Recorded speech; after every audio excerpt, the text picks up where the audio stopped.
पुसदच्या माणुसकीची भिंत संस्थेचा संवेदनशील उपक्रम. बेघर मनोरुग्ण महिलेला मिळाले सुरक्षित छत्र. जे का रंजले गांजले त्यासी म्हणे जो आपुले, या संत वचनाचा सार्थ प्रत्यय देत पुसद येथील माणुसकीची भिंत या सामाजिक उपक्रमाने पुन्हा एकदा आपल्या सेवाभावी वृत्तीचे दर्शन घडविले आहे.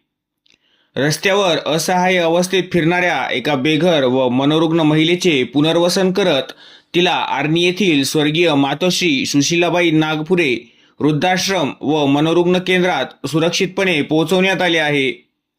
गेल्या 10 वर्षापासून निराधारांना आधार देणाऱ्या या संस्थेच्या तत्परतेचे सर्वत्र कौतुक होत आहे.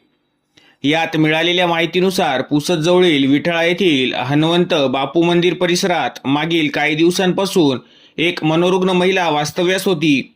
तिच्या कुटुंबियांनी तिला सोडून दिल्याची शक्यता व्यक्त केली जात होती. स्थानिक रहिवासी उमेश शंकर मेश्राम व इतर नागरिक तिला अन्नपाणी देत होते. परंतु ती महिला रात्रीच्या वेळी अचानक कुठेही निघून जात असल्याने तिच्या सुरक्षेचा गंभीर प्रश्न निर्माण झाला होता. या परिस्थितीची जाणीव होताच उमेश मेश्राम यांनी माणुसकीची भिंतीचे अध्यक्ष गजानन जाधव यांच्याशी संपर्क साधून मदतीची विनंती केली. सदर माहिती मिळताच संस्थेच्या टीमने तात्काळ घटनास्थळी भेट देऊन महिलेची विचारपूस केली. त्यानंतर आर्णी येथील मनोरुग्ण केंद्राचे प्रमुख खुशालभाऊ नागपुरे यांना महिलेचे छायाचित्र व माहिती पाठविण्यात आली. केंद्राकडून सकारात्मक प्रतिसाद मिळताच पुसद शहर पोलीस ठाण्याचे ठाणेदार व नंदू चौधरी नितेश भालेराव यांना रीतसर माहिती देऊन कायदेशीर प्रक्रिया पूर्ण करण्यात आली.